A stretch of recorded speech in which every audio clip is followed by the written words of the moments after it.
Hello friends, स्वागत है आपका पटना एक जीएस क्लासेस में। मैं आपको करवा रहा हूँ 71वीं बीपीएससी का रिवीजन। और इस रिवीजन में मैं जितने भी टॉपिक हो, चाहे वो हिस्ट्री के हो, पॉलिटी के हो, ज्योग्राफी के हो, या करंट अफेयर्स के हो, या साइंस के हो, सभी का सभी जो इम्पोर्टेंट है मैं उसे इस वीडियो के माध्यम से, इस चैनल के माध्यम से मैं उसे कंप्लीट कराने का कोशिश करूँगा। तो सबसे पहले आज की टॉपिक हम स्टार्ट करते हैं। टॉपिक है हड़प्पा सभ्यता।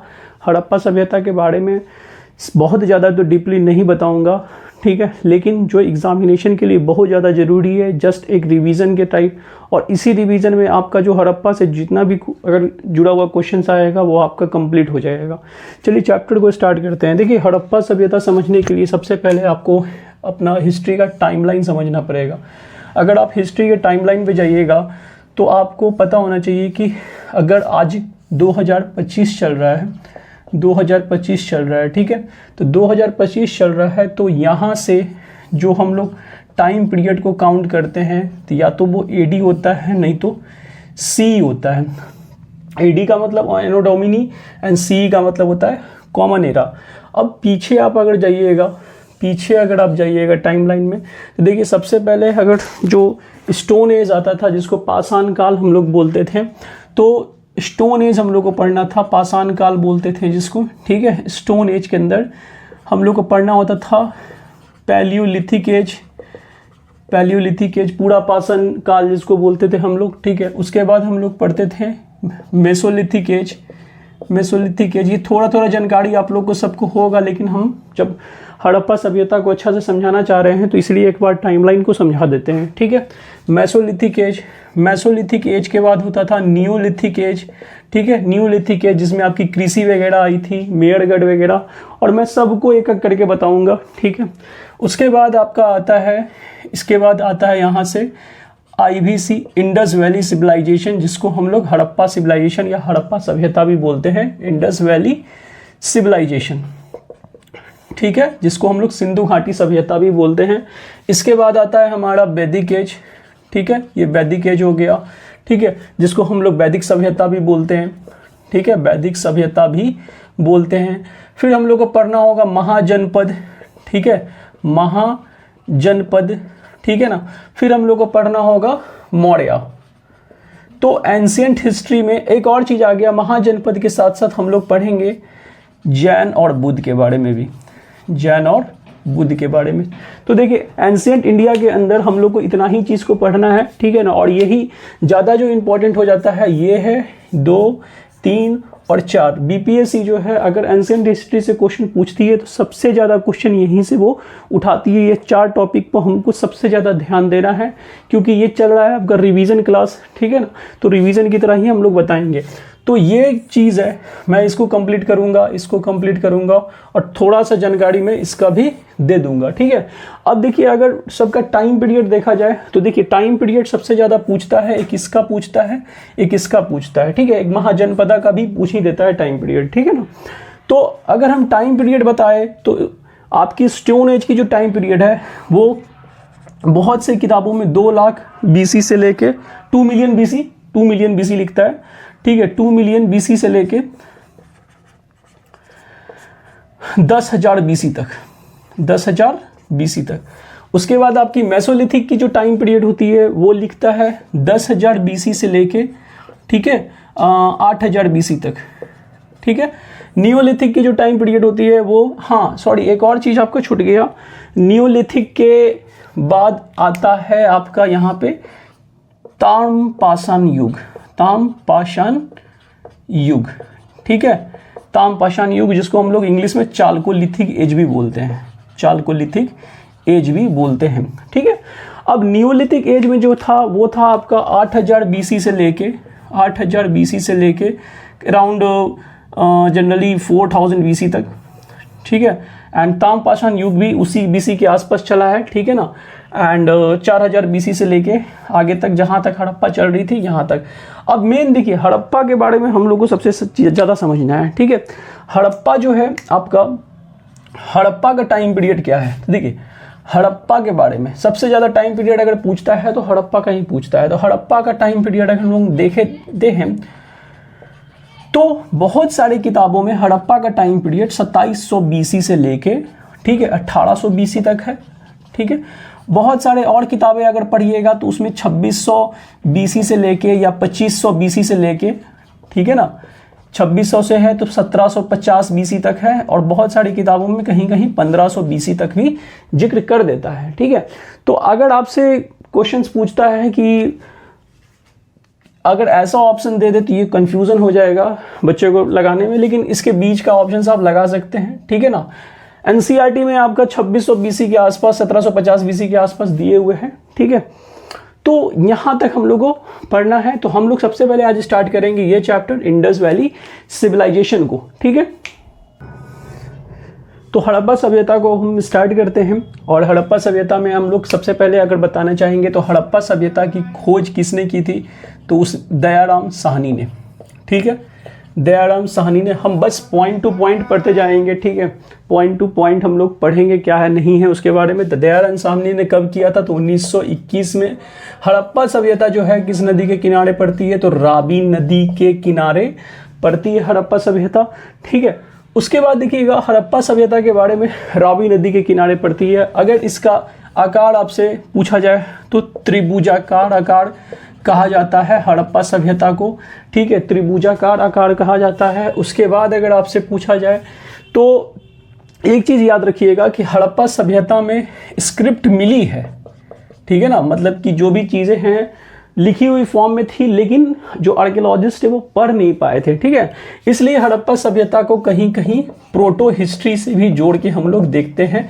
अब प्रोटो हिस्ट्री क्या होता है, पूरा पाषाण के युग के ही है कि हम लोग को एविडेंस तो था, लेकिन हम उस एविडेंस को पढ़ नहीं पाए, तो उसको हम लोग प्रोटो हिस्ट्री में डालते हैं। तो हड़प्पा सभ्यता को भी हम लोग प्रोटो हिस्ट्री में डाल सकते हैं। स्क्रिप्ट था बट हम लोग पढ़ नहीं पाए थे। ठीक है ना, हम लोग बात कर रहे थे क्या कि ये प्रोटो हिस्ट्री इसको कहा जाता था। ठीक है ना, प्रोटो हिस्ट्री कहा जाता था हड़प्पा सभ्यता को, ये आप ध्यान में रखिएगा। एक बात और हड़प्पा सभ्यता से आपको दिमाग में रखना है कि हड़प्पा सभ्यता जो थी आपकी, वो करीब करीब 1.3 मिलियन स्क्वायर किलोमीटर में ये फैली थी। स्क्वायर किलोमीटर में ये फैली थी हड़प्पा सभ्यता। ठीक है, एंड आगे हम लोग बात करते हैं हड़प्पा सभ्यता के बारे में, और भी कौन कौन सी बातें इंपॉर्टेंट हो जाएगी। इसको हम थोड़ा डिलीट कर देते हैं, मिटा देते हैं इसको। हम लोग ब्रॉन्ज एज भी बोलते हैं। देखिए, कारण है इसका ब्रॉन्ज एज बोलने का कारण है कि आपको हम अभी थोड़ा देर पहले बताए थे कि ताम्रपाषाण युग, ठीक है, ताम्रपाषाण युग का जो टाइम पीरियड था वो 4000 BC से लेके 1500 BC तक का ही था। ठीक है, ब्रॉन्ज एज सिविलाइजेशन था ये हड़प्पा। ठीक है, तो अब यहाँ पर देखिए हम आपको बताए थे कि हड़प्पा सभ्यता का जो टाइमलाइन था, ठीक है, हड़प्पा सभ्यता की जो टाइमलाइन थी अराउंड 2650 से लेके 1750 के बीच में था। ठीक है, तो आप देखिएगा कि ये ताम्रपाषाण युग है और ये आपकी हड़प्पा युग है। तो कुछ टाइम पीरियड जो यहाँ पे आप देख रहे हैं, कुछ टाइम पीरियड इसमें चली आएगी। ठीक है ना, इसमें आपकी चली आएगी। ठीक है, तो ये आपकी क्या थी, ये ताम्रपाषाण युग थी। ठीक है, और ये क्या थी, आपकी हड़प्पा सभ्यता थी। ठीक है ना, हड़प्पा सभ्यता थी। तो आप हड़प्पा सभ्यता को क्या बोल सकते हैं, ब्रॉन्ज एज सिविलाइजेशन भी बोल सकते हैं। ठीक है, एक और बात है कि हड़प्पा सभ्यता को और क्या क्या बातों से हम लोग बोलेंगे। तो देखिए, हड़प्पा सभ्यता में एक और इम्पोर्टेंट चीज़ें ये हो जाती हैं कि हड़प्पा में कहाँ के लोग निवास करते थे, निवास कहाँ कहाँ के लोग करते थे, उसका लोकेशन क्या था। ठीक है ना, ये हम लोग देखेंगे। ठीक है, कि कहाँ कौन कौन से लोग निवास करते थे, कौन कौन से कंट्री के लोग निवास करते थे, कौन कौन से जगह के, हड़प्पा का लोकेशन क्या था। ठीक है, हड़प्पा का लोकेशन क्या था अगर देखा जाए तो देखिए आप इसको ध्यान से देखिएगा। ठीक है, मैप के अनुसार हम बता दे रहे हैं आपको। मान लीजिए कि ये आपका हो गया हड़प्पा का सबसे जो नॉर्थन एरिया था वो था आपका मांदा। ठीक है, मांदा जो कि अभी के टाइम में जम्मू कश्मीर के आसपास पड़ता है। ठीक है, एक था आपका यहाँ आलमगीरपुर जो कि यूपी में पड़ता है। अगर आप साउथ में चले जाओगे तो इंडिया के अंदर एक जगह था हड़प्पा का दाइमाबाद जो कि महाराष्ट्र में पड़ता है। ठीक है, और अगर आप वेस्ट में चले जाओगे तो वेस्ट में जो था हड़प्पा का सबसे जगह फेमस जगह था सूतकांगे डोर। ठीक है, अब सूतकांगे डोर जो था वो अभी के टाइम में अफगान अफगान प्लस अरब का एरिया कुछ जो पड़ता था वो है, वहाँ पर पड़ता था सुतकांगे डोर। तो अभी देखिएगा कि अगर इसके सिविलाइजेशंस को मैप के अनुसार आप समझिएगा तो कुछ इस तरह से थी, कुछ इस तरह से फैली थी, ठीक है ना। इंडिया का ये कुछ मैप्स था, ठीक है ना, कुछ इस तरह से ये फैली थी, ठीक है। तो आप देखिएगा कि हड़प्पा की जो सिविलाइजेशन है, ठीक है, अराउंड क्या थी, कम से कम त्रिभुजाकार वगैरह थी, ठीक है, त्रिभुजाकार थी, ठीक है। इसलिए इसको जो हिस्ट्रियंस थे बोले थे कि ये त्रिभुजाकार है, ठीक है। उसके बाद क्या है कि इसकी अगर आप ये देखिए जो क्या बोलते हैं इसको, एरिया देखोगे तो 1.3 मिलियन स्क्वायर किलोमीटर में ये फैला था, ठीक है। तो ये कुछ बातें हैं जो आप शॉर्ट नोट्स में लिख सकते हैं और आपके पेपर में ये डायरेक्ट बातें पूछी जाती है, ठीक है। अब हम आगे बढ़ते हैं कि हड़प्पा सभ्यता जब चल रही थी तो दुनिया में, ठीक है, दुनिया में और कौन कौन सी सभ्यता साथ में चल रही थी, ठीक है। ये भी हम लोग देखते हैं कि दुनिया में और कौन कौन सी सभ्यता साथ में चल रही थी। और आपको पता होना चाहिए कि जब हड़प्पा सभ्यता चल रही थी तो हड़प्पा सभ्यता दुनिया की पहली सभ्यता थी। कैसी सभ्यता थी? दुनिया की ये पहली सभ्यता थी, ठीक है, फर्स्ट सिविलाइजेशन, ठीक है। जहाँ पर पता चला है कि यहाँ पर एक बस्ती थी, लोग रहते थे यहाँ पर, ये फर्स्ट सिविलाइजेशन था, हड़प्पा सिविलाइजेशन, ठीक है। लेकिन जब हड़प्पा सिविलाइजेशन चल रही थी तो दुनिया में और कौन कौन सी सिविलाइजेशन उस टाइम चल रही थी, ठीक है। तो आपकी चल रही थी इजिप्टियन सिविलाइजेशन, ठीक है, ये साथ साथ चल रही थी, हड़प्पा के साथ साथ ही चल रही थी। और चल रही थी कौन सी सिविलाइजेशन? तो चाइनीज सिविलाइजेशन आपकी चल रही थी। और कौन कौन सी सिविलाइजेशन चल रही थी? तो एक चल रही थी सुमेरियन सिविलाइजेशन, ठीक है। चाइनीज सिविलाइजेशन को बहुत जगह पर लिखता है, मतलब कि एक नदी है, ठीक है, हांगहो, ठीक है ना। तो यहाँ पर एक इस सिविलाइजेशन को कहीं कहीं हांगहो सिविलाइजेशन भी हम लोग बोलते हैं, ठीक है। क्या बोलते हैं इस सिविलाइजेशन को? हांगहो सिविलाइजेशन भी हम लोग बोलते हैं, ठीक है। आगे बढ़ते हैं हम लोग कि कौन कौन सी सिविलाइजेशन इस जगह पर थी। तो आपको मिला कि सुमेरियन सिविलाइजेशन थी, ठीक है ना, एंड आपकी चाइनीज सिविलाइजेशन थी, एंड आपकी इजिप्टियन सिविलाइजेशन थी, एंड आपकी सुमेरियन सिविलाइजेशन थी, ठीक है। सुमेरियन सिविलाइजेशन को एक और नाम से हम लोग जानते हैं मेसोपोटामिया का सिविलाइजेशन। क्या जानते हैं हम लोग? मेसोपोटामिया का सिविलाइजेशन हम लोग इसको बोलते हैं, ठीक है, मेसोपोटामिया का सिविलाइजेशन। और ये सिविलाइजेशन जो थी दो नदियों के बीच में बसी थी। देखिए, हमें जनरली हड़प्पा सिविलाइजेशन ही पढ़ना है, लेकिन एक थोड़ा इंट्रो हम दे देते हैं ताकि आपका क्वेश्चंस का उठाने का बात है, थोड़ा सा पढ़ के ही जाइएगा तो क्या दिक्कत है, ठीक है। अब हम आगे बढ़ते हैं आगे, ठीक है। एक बात खास बता रहे हैं कि ये जो इजिप्शियन सिविलाइजेशन थी ये नाइल रिवर के पास बनी थी, ठीक है ना, क्योंकि जैसे हड़प्पा सिविलाइजेशन हमारे इंडस रिवर के पास थी, उस तरह से नाइल रिवर के पास हमारी ये सिविलाइजेशन क्या हुई थी? बनी थी, ठीक है ना। एंड इसके बाद हम लोग सिविलाइजेशन के बाद अब आते हैं कि यहाँ पर कौन कौन से लोग रहते थे, निवास करते थे, ठीक है। तो वो हम लोग देख लेते हैं थोड़ा सा, ठीक है, क्योंकि अभी तक क्वेश्चन तो जनरली पूछा नहीं गया है, लेकिन ये क्वेश्चन आ सकता है, ठीक है। तो हम लोग बात करेंगे कि कौन कौन से लोग वहाँ पे करते थे, निवास करते थे। तो देखिए, अब हम बात करते हैं कि हड़प्पा सिविलाइजेशन के अंदर कौन कौन से लोग निवास करते थे, ठीक है। तो अभी हम जस्ट आपको बताए थे कि अगर आप ये मांदा आप देखोगे, मांदा था, एक आलमगीरपुर था, एक आपका दाइमाबाद था, अभी जस्ट हम बताए हैं आपको, दाइमाबाद था, और एक इधर था आपका सुतकांगे डोर था, ठीक है, सुतकांगे डोर था। तो इसमें सबसे इंपॉर्टेंट बातें क्या है कि आपकी मांदा जो था वो आपकी चिनाब नदी के किनारे थी, ये याद रखिएगा। आलमगीरपुर जो था यूपी में जो था, ये हिंडन नदी के किनारे था, ये याद रखिएगा आप, ठीक है। उसी तरह से सुतकांगे डोर हो गया। तो ये सब जो बातें हैं, आपके निवास कौन करते थे, तो हमने अभी जस्ट एक मैप बनाया था आपका कुछ इस तरह से, ठीक है, हड़प्पा सिविलाइजेशन के लिए। तो आप हड़प्पा सिविलाइजेशन में बता देते हैं हम आपको कि 4 लोग निवास करते थे, 4 जाति के बोल सकते हो या 4 जगह के बोल सकते हो, ठीक है ना, कि लोग निवास करते थे। कौन कौन से लोग निवास करते थे? तो इधर साइड में जो था वो थे आपके मंगोलियन, ठीक है, इधर साइड में जो था वो थे आपके मंगोलियन निवास करते थे, ठीक है। इधर साइड में जो था, जो ऑस्ट्रेलियाइड थे, इंडो ऑस्ट्रेलियाइड निवास करते थे, ठीक है। इधर साइड में आपकी मेडिटेरियन, जिसको हम लोग हिंदी में बोलते हैं भूमध्य सागरीय, जहाँ पर मेडिटेरियन सी वगैरह है ना, वहाँ तक के, ठीक है। तो ये भूमध्य सागरीय हो गया आपका, यहाँ पर ये मंगोलियाइन हो गए, ये इंडो ऑस्ट्रेलियाइड हो गए, ठीक है ना। और यहाँ पे जो लोग निवास करते थे वो अल्पाइन ग्रुप के लोग निवास करते थे। अब ज्योग्राफी में हम जब हम लोग रिवीजन करेंगे तो वहाँ जान जाएंगे अल्पाइन ग्रुप, भूमध्य सागरीय ग्रुप, ये सब ग्रुप कौन कौन से ग्रुप है।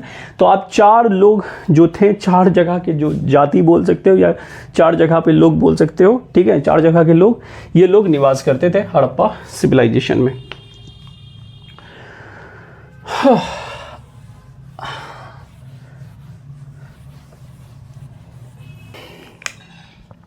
अब थोड़े से इंपॉर्टेंट साइट्स देख लेते हैं हम लोग। तो याद रखिएगा, देखिए हड़प्पा जो सिटी थी, मान लीजिए हड़प्पा सिटी है, तो हड़प्पा सिटी का अगर केंद्रीय भाग देखा जाए, ठीक है ना, तो मेन केंद्रीय शहर कौन कौन से थे? तो मेन केंद्रीय शहर हड़प्पा के थे आपके, खुद हड़प्पा था, ठीक है, एक मोहनजोदाड़ो था, और एक आपका धौलावीरा था। ये हड़प्पा के केंद्रीय शहर हुआ करते थे, ठीक है ना, हड़प्पा के क्या केंद्रीय शहर हुआ करते थे, ठीक है। और बाकी जो था, जैसे रोपड़ हो गया, आपका चनहुदरो हो गया, ये सब अलग अलग जगह पे बसे हुए थे, ठीक है। अब हड़प्पा सभ्यता के बारे में एक और बात बताते हैं कि इनका जो टाउन प्लानिंग था, इनका जो शहरीकरण का जो प्लानिंग था वो था 2 भाग में बटा था, ठीक है। अपर पार्ट वाले भाग को हम लोग बोलते थे सीटाडेल, और लोअर पार्ट तो होता ही था। अब देखिए ये सीटाडेल में क्या था कि सीटाडेल में जो होते थे हड़प्पा सभ्यता के रईस लोग रहते थे।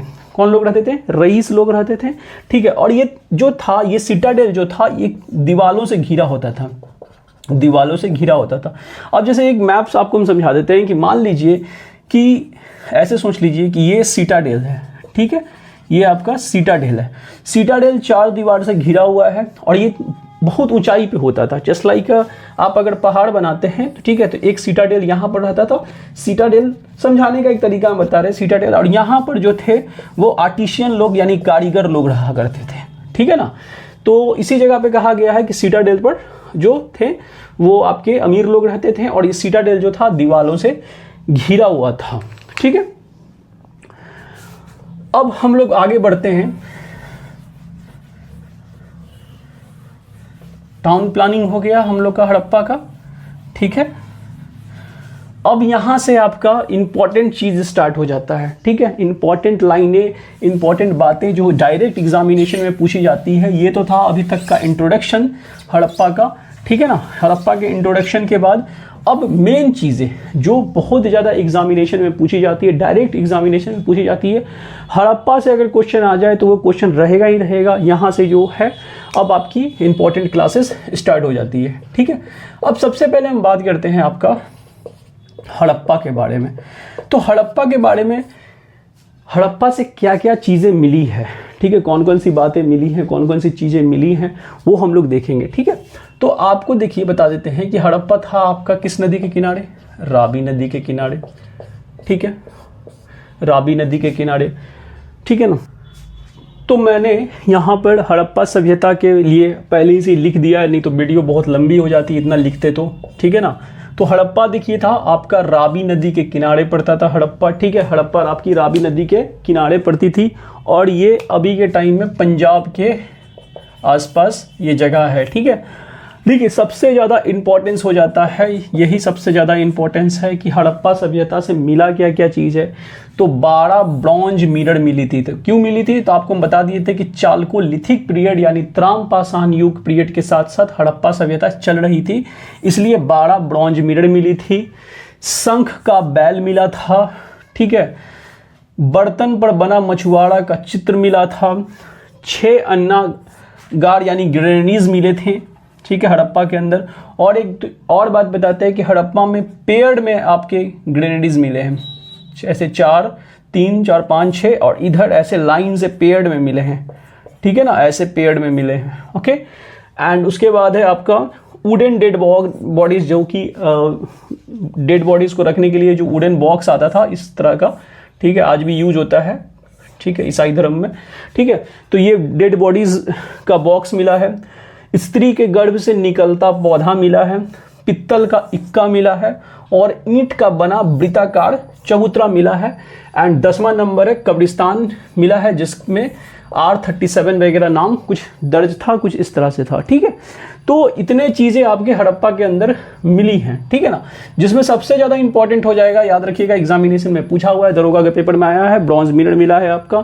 एंड उसके बाद 6 अन्नागार पूछा गया है, मछुआरे का चित्र पूछा गया है, स्त्री का गर्भ से निकला पौधा पूछा गया है, ठीक है, एक कब्रिस्तान पूछा गया है। ये जितने भी हमने टिक लगाया है ये आपकी हड़प्पा से रिलेटेड क्वेश्चन पूछी गई है। अब हम लोग आते हैं नेक्स्ट हड़प्पा का शहर, जिसका नाम है मोहनजोदाड़ो।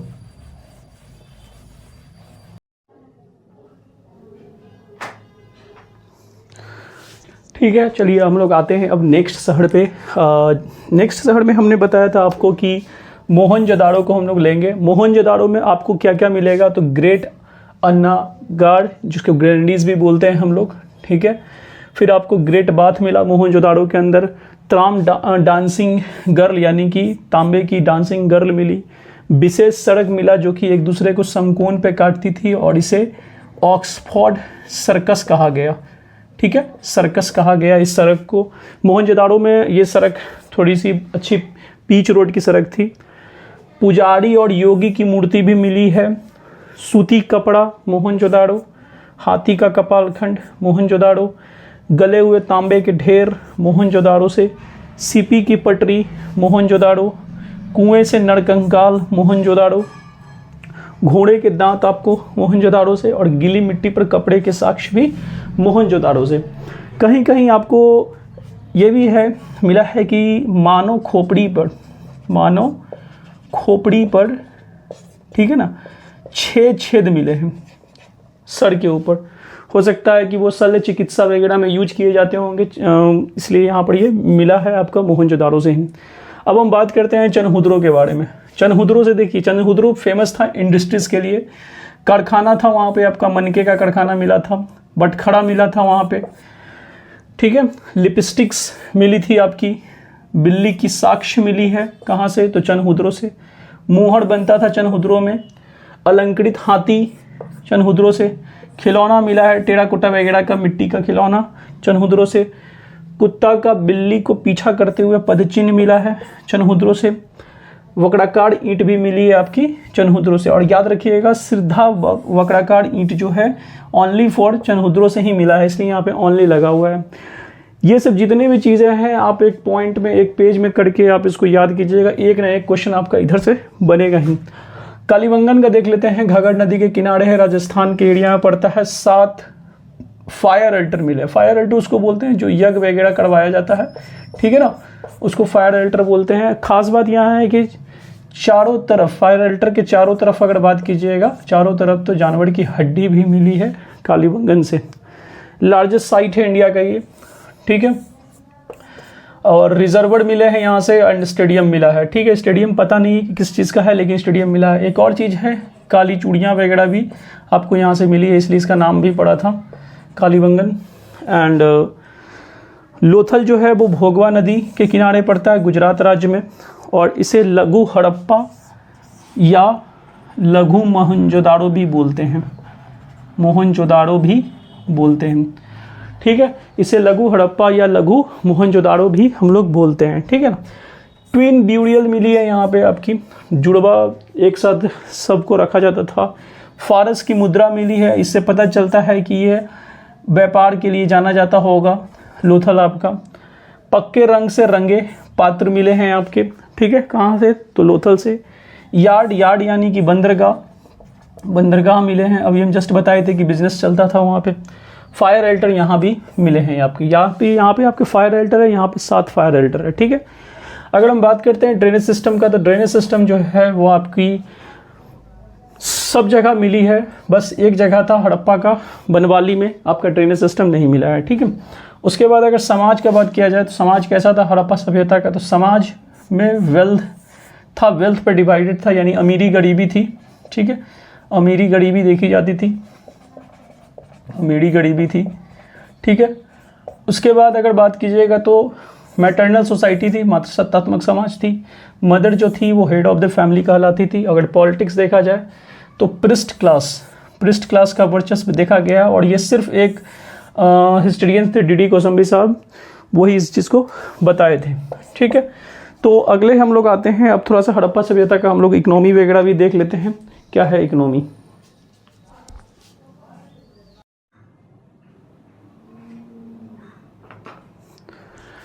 चलिए अब हड़प्पा सभ्यता का हम लोग धर्म देख लेते हैं। धर्म क्या था, तो मदर गॉडेस की पूजा की जाती थी, पशुपति महादेव को पूजा जाता था। मोहनजोदाड़ो से पशुपति महादेव के मुहर मिले हैं, कहाँ से मिले हैं, इंपॉर्टेंट है, मोहनजोदाड़ो से मिले हैं, ठीक है, जिसमें 3 हेड्स प्लस 2 हॉर्न्स हुआ करते थे, 3 हेड प्लस 2 हॉर्न्स, सींग हुआ करते थे, चारों तरफ जानवर थे उनके, ठीक है। मतलब कि आपका 3 हेड वाले, ऐसे 3 हेड वाले, और उसमें आपके 2 हॉर्न्स थे जो मोहनजोदाड़ो से पशुपति महादेव के जो मुहर मिले हैं उसमें, और चारों और डिफरेंट पशु जो थे उनको घिरे हुए थे। लिंगा योगी के भी एविडेंस मिले हैं, ठीक है। हमने तो पहले भी पढ़ा दिया था कि मोहनजोदाड़ो के अंदर योगी की मूर्ति मिली थी, ठीक है, तो लिंगा योगी के भी हो गए। अब देखिए कुछ किसकी पूजा की जाती थी, तो बुल की पूजा की जाती थी, स्नेक की पूजा की जाती थी, और पेड़ की पूजा की जाती थी। पशु बलि जो था आपका, पशु बलि का एविडेंस मिला है। अब देखिए कुछ बातें यहाँ पे इंपॉर्टेंट हो जाती हैं कि आईबीसी यानी हड़प्पा सिविलाइजेशन का पतन कैसे हुआ था। तो कुछ हिस्टोरियंस बोलते हैं कि आर्यन के आने से हुआ था, कुछ बोलते हैं कि बाढ़ आने से हुआ था, कुछ बोलते हैं भूकंप आने से हुआ था, और कुछ लोग बोलते हैं कि नदी की दिशा बदल जाने के कारण हुआ था। और ये अभी तक क्या है, विवादित है, क्या है, नहीं है। अब देखिए मेन चीज़ है मेजरमेंट, हम लोग देखते हैं माप का पैमाना, कि माप का पैमाना कैसे रखा गया था। तो देखिए 16 को ही बेस माना जाता था, हर चीज़ 16 में मापा गया है। 1 रुपया जो था वो 1 रुपया जो थी आपकी 16 आने के बराबर मानी जाती थी। आज के टाइम में अगर 1 रुपया बोलोगे तो 16 आने, 1 शेर आज के टाइम में बोलोगे तो उस टाइम 16 चक्की, यानी कि बेस जो था वो 16 माना गया था। कुछ फैक्ट्स देख लेते हैं जो आपके हैं इम्पोर्टेंट, जैसे बुर्जहोम जो था, जो कि आपका कश्मीर में पड़ता है, ठीक है, जम्मू कश्मीर में है। यहाँ से आपको गड्ढे के साक्ष्य मिले हैं, पीठ के साक्ष्य मिले हैं, ये न्यूलिथिक टाइम से ही था।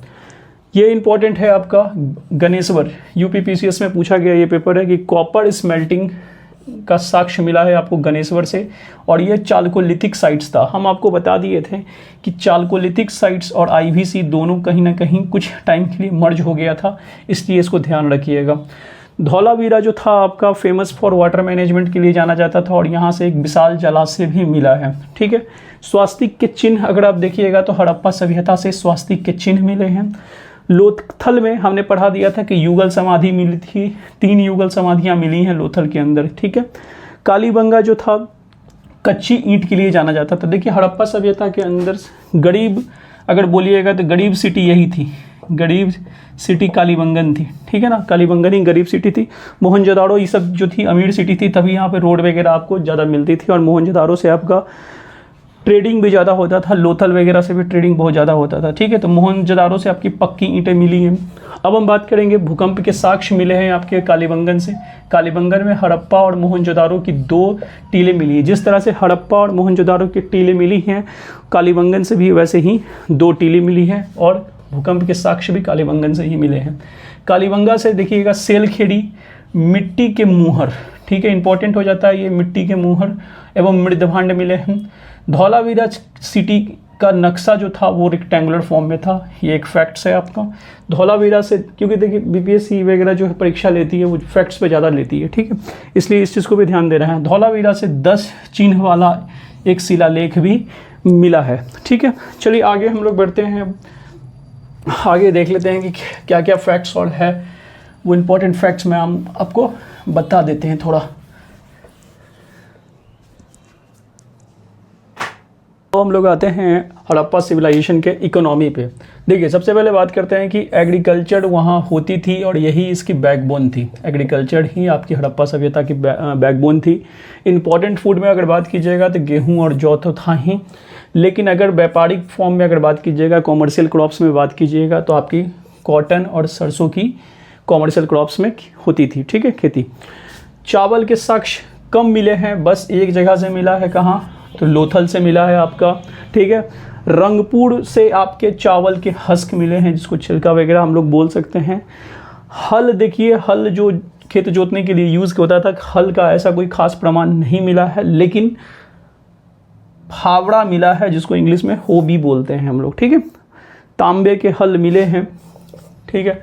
आगे तुम्हारा है कि कालीबंगन से आपका जोता हुआ खेत मिला है, बट ये जोता हुआ खेत जो था आड़ी तिरछी जैसे तैसे जोता हुआ था। बनवाली से आपका टेराकोटा का हल मिला है, जो कि एक रेप्लिका के फॉर्म में होता है, जस्ट लाइक हल तो नहीं था लेकिन उसी की तरह का बनावट था। घोड़े के साक्ष्य आपके कहाँ कहाँ से मिले हैं, तो देखिए ये डाउटफुल है कि टेराकोटा हॉर्स जो था पाया गया है। सुरकोतदा गुजरात से घोड़े के स्केलेटन मिले हैं, ठीक है।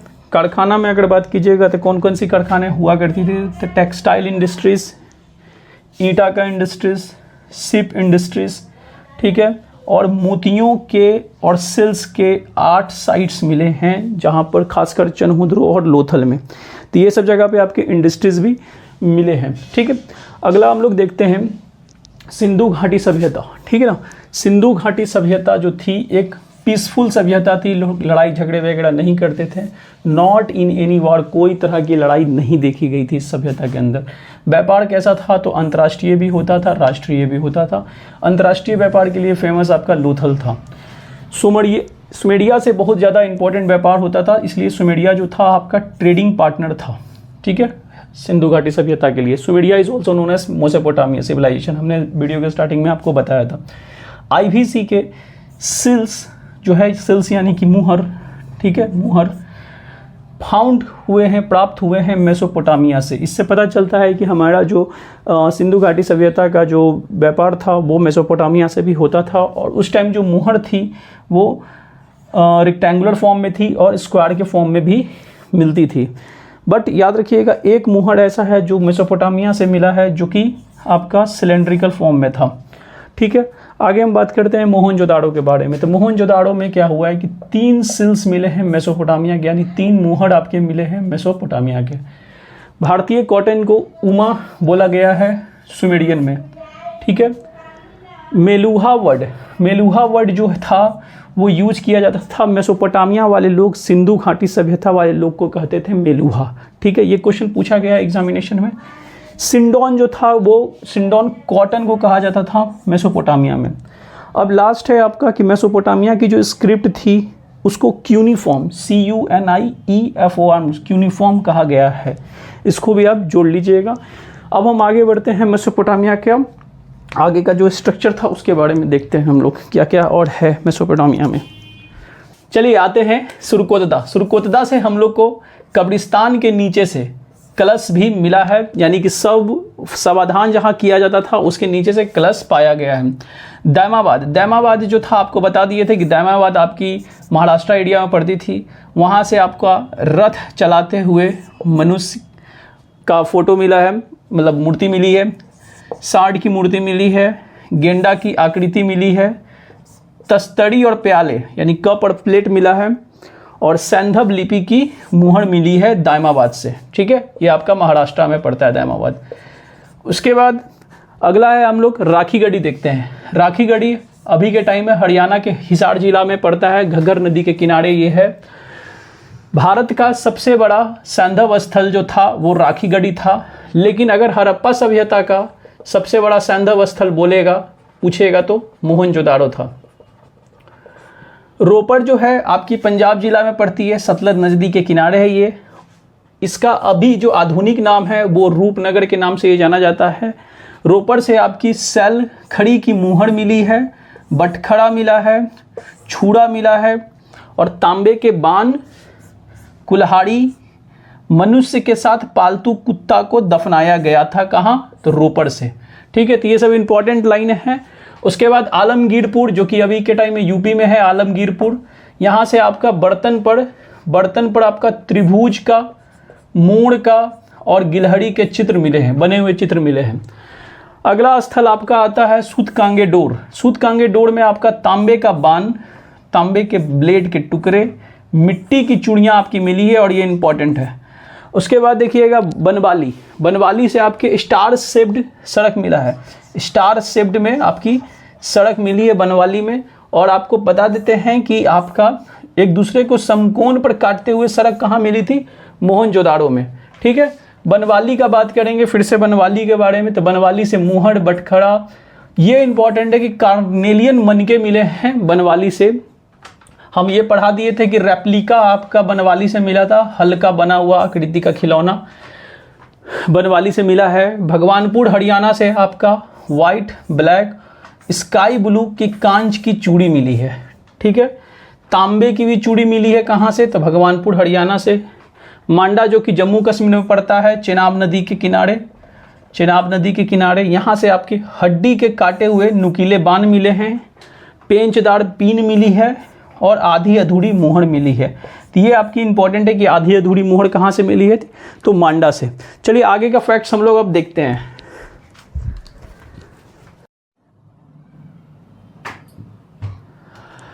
चलिए तो आगे आते हैं। प्रथम लिपि आविष्कर्ता आपके सुमेरिया के लोग थे। सनौली जो कि आपकी यूपी में पड़ती है, हड़प्पा सभ्यता से, वहाँ से 125 मानव सावधान मिले हैं। नौसारो जो कि अभी वेस्ट पंजाब यानी पाकिस्तान में पड़ता है, ठीक है, यहाँ से स्त्रियों के मांग में सिंदूर के साक्ष्य मिले हैं। हड़प्पा सभ्यता की प्रमुख खेल पासा हुआ करती थी। आटा चक्की की पाट मिली है लोथल से। कपास की खेती भारत में 3000 बीसी के आसपास तथा मिस्र में 2500 बीसी के आसपास की जाती थी। तांबे के उपकरण से लिपटा सूती धागा और एवं कपड़ा मोहनजोदाड़ो से मिला है। कुबरदार ऊंट का जीवाश्म हड़प्पा, मोहनजोदाड़ो, कालीबंगा और सुरकोतदा से मिला है।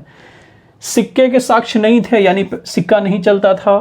क्रय विक्रय आपका वस्तु विनिमय पर आधारित थी, जिसको हम लोग वाटर सिस्टम भी बोलते हैं।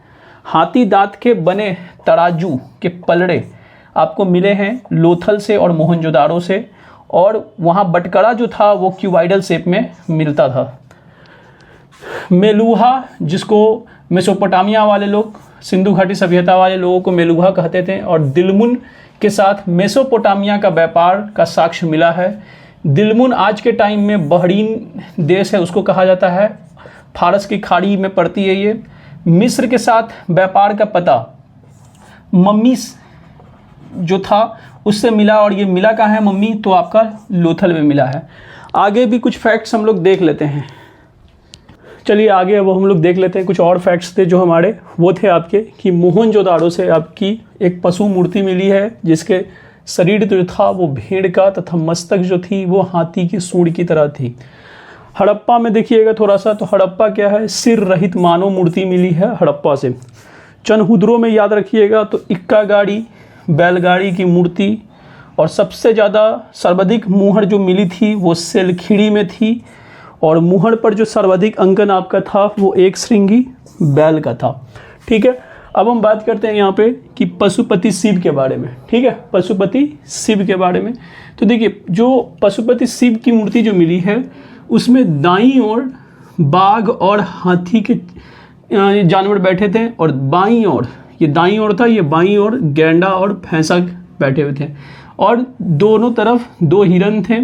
और ये जो पशुपति शिव की सर पर एक त्रिशूल था, और ये जो इनका मुख था वो 3 था। ठीक है, उसके बाद मार्शल ने इस मूर्ति को प्रोटोशिवा यानी रुद्र शिव कहा है। अब थोड़ा बात करते हैं मृदभंड के बारे में। तो मृदभंड जो थी आपकी एक पूरी की पूरी रेड कलर की मिली थी, ठीक है ना, एक पूरी की पूरी गुलाबी कलर की मिलती थी। ठीक है, एक ऐसा मृदभंड था जो बाकी जगह तो रेड था, लेकिन बीच में क्या था, काली रेखा से वो रंगी हुई थी। तो ऐसी तरह की मृदभंड आपकी हड़प्पा सभ्यता के अंदर देखी गई थी। आभूषण में बात कीजिएगा तो सोना, चांदी, हाथी दांत और शंख के आभूषण भी मिले हैं। समाधान का बात कीजिएगा तो उत्तरी और दक्षिणी में आपकी जो समाधान थे कुछ इस तरह से थे। कालीबंगन में उत्तरी और दक्षिणी इस तरह से थे, मतलब सर यहाँ और पैर आपके दक्षिण की ओर। ठीक है, कालीबंगा में आपके हो जाएंगे उल्टी इस तरह से। ठीक है, सर यहाँ थे, पैर इधर। रोपड़ में आपके इस तरह से हो जाएंगे समाधान आपका, सर इधर पैर इधर। और लोथल में आपके सर जो थे वो इधर थे। ठीक है, हड़प्पा आप में शवों को दफनाया जाता था, मोहनजोदाड़ो में जलाया जाता था। धौलावीरा जो थी सिंधु घाटी सभ्यता की भारत में पहली साइट थी जो 2021 में मिली थी और ये यूनेस्को के द्वारा अपनाई गई थी। लेखन कला की उचित प्रणाली विकसित करने वाली पहली सभ्यता आपकी सुमेरिया सभ्यता थी। ठीक है, पिग्गट जो थे वो हड़प्पा और मोहनजोदाड़ो को ट्विन कैपिटल्स कहा करते थे। तो यहीं तक था आपका पूरा का पूरा हड़प्पा सभ्यता। और हड़प्पा सभ्यता जो है इससे बाहर आपको कुछ नहीं पढ़ना है, इतना ही रिवीजन कीजिए, आपका कंप्लीट हो जाएगा। चलिए मिलते हैं नेक्स्ट वीडियो में।